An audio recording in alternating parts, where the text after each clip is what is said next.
On the line, I have Mr. Bill Maher. How are you, sir? I'm not bad there. Having a little vacay here, a little staycation in Los Angeles.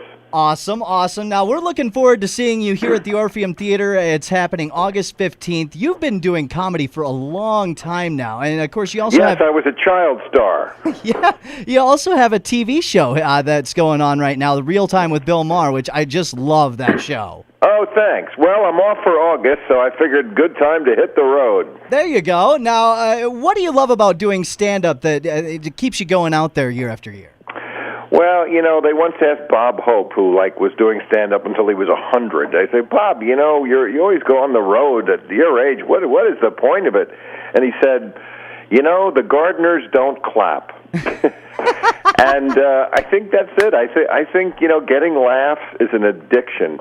You do it first when you're a kid. You make your parents laugh, you make your teacher laugh, you make the other kids in school laugh, and you're kind of hooked for life. And I don't think at some point you even really have a choice. You just really want to do it. And, you drag your ass out of bed in the morning sometimes, and you're like, why did I do this? And travel was a pain. But when you get on the stage and they applaud and you get your first laugh, you realize, yeah, that's why I do it. I love to make people laugh. That's awesome. Now, you've been called an equal opportunity offender, and I love that. You have no problem making fun of either side of the political spectrum. True. So my question is, when are you running? I could never run. I could never, ever run because my motto would have to be, I think religion is bad and drugs are good. And you cannot get enough votes in America when you run on that slogan. So, okay, speaking of, do you think marijuana will be legalized anytime soon? Oh, it's already legal. I mean, it's obviously medically legal in about a third of the country, and of course we know now that 2 states have regular roll up a fatty and watch SpongeBob right? marijuana. So I think this is an issue that is gaining momentum. It's very similar to gay marriage. I always say pot is the new gay marriage. It took a long time for people to get on board, but I think now we're over the hump. And people are going to, the polls show over 50% of people in America want it legalized. The New York Times came out for it the other day, which may be why my paper, I noticed, was thrown in the bushes all week. Yeah, I'm very, very excited about this because this is an issue I've been speaking out about for a very long time, strictly on an objective basis, nothing personal involved. Sure. So what is your favorite subject to rant on right now? Favorite what? Subject to rant on. Well, when you're out there getting laughs, and of course when you're doing stand-up, it's a little different than doing a talk show because that's a discussion and some of it gets serious. But when you're doing stand-up, you're just there to make people laugh for a couple of hours. There's really nothing that quite compares to the Republican Party. I mean, they are the gift that just keeps giving. And it's funny the way they keep giving. I remember when George Bush was going away after his 2 terms, and the press called up all the comedians and said, do you think you'll be able to go on without George Bush? He was so good for comedy. And I was like, come on, are you kidding? The douchebag bench of this party is so deep that a Mr. George Bush goes away and Miss Sarah Palin steps forward. She goes away and a Mr. Ted Cruz emerges. I mean, it's just never ending. So if I had to give up one subject or retain one subject, it would definitely be the Republican Party in this era. Oh, right. That sounds great. Now, one serious question. How screwed are we really when it comes to our country's politics? Well, it's never been as divided as it has been. That's something that I think, is new. I mean, it was always contentious, going back even to George Washington. But gee whiz, I mean, people can't get anything done. No. I mean, Obama, could come out for, 4th of July fireworks and beer, and the Republicans would come out against it. I mean, Michelle Obama literally this year, I'm not making this up, came out for water, for drinking more water, just to see if the Republicans would come out against water, and they did. And it shouldn't have been a surprise because her little first lady project, every first lady gets a project because we're such an advanced nation. That's what we do with our women. We don't elect them president. We give them a little first lady project, which is never controversial. Laura Bush had literacy. Lady Bird Johnson had Beautify America. Nothing controversial. Right in that tradition, Michelle Obama picked, let's get the kids in better shape.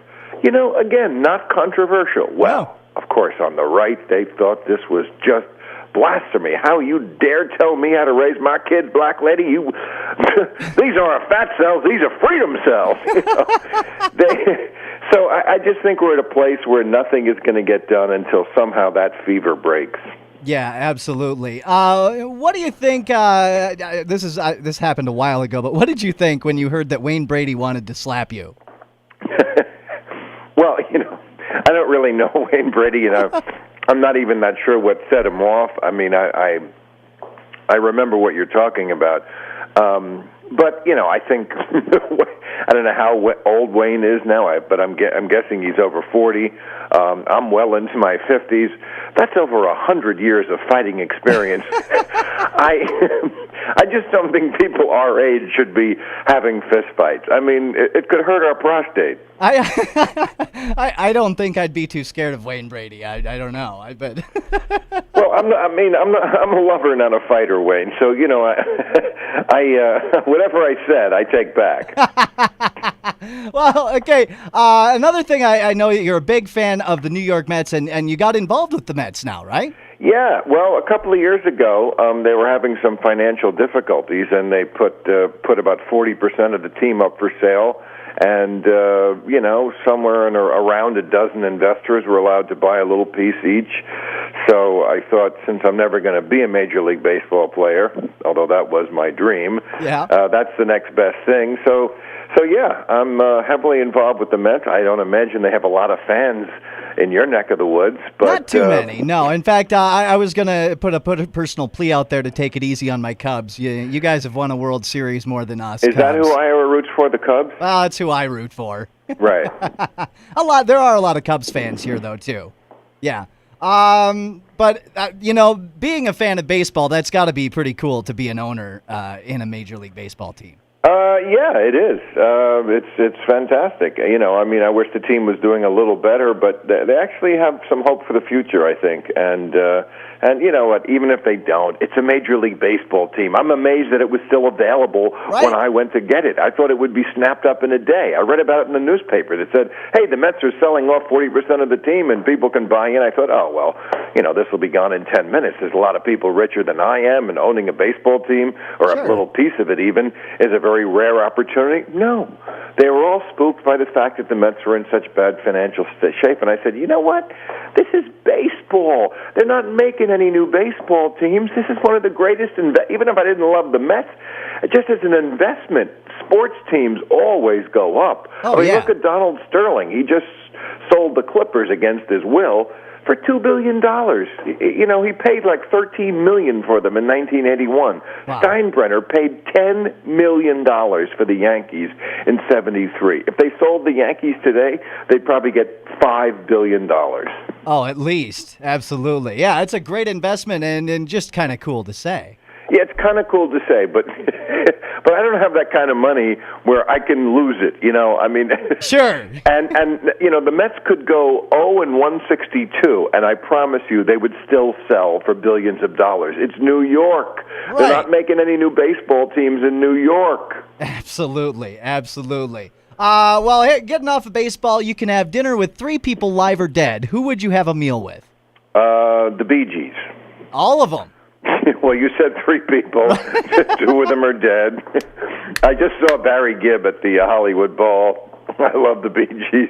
Nice. So that's what's on my mind. Very, very good. Now, when people come to your show on Friday, what can they expect?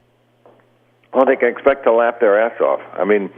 That is the main thing. I think people who've never seen me do stand-up would be very familiar, if they have seen Real Time or Politically Incorrect, with the type of topics that I'm interested in. You know, I was never one of those comedians who was interested in the trivial, although some people handle that brilliantly. I'm interested in politics and national affairs and things with a little weight to them, you know? I mean, that can be sex, drugs, and rock and roll, but there has to be some meat to the idea. So that's what I talk about. It's just that, like I say, when you do stand-up, it's pure. It's just you and the audience, and you're there to make them laugh. And if you don't have a joke, just don't go to that topic to begin with. Very good, very good. Thanks so much for joining us today, Bill. It was an extreme pleasure. Hey, man, it was a real pleasure to talk to you. I appreciate it all, Andy. No problem.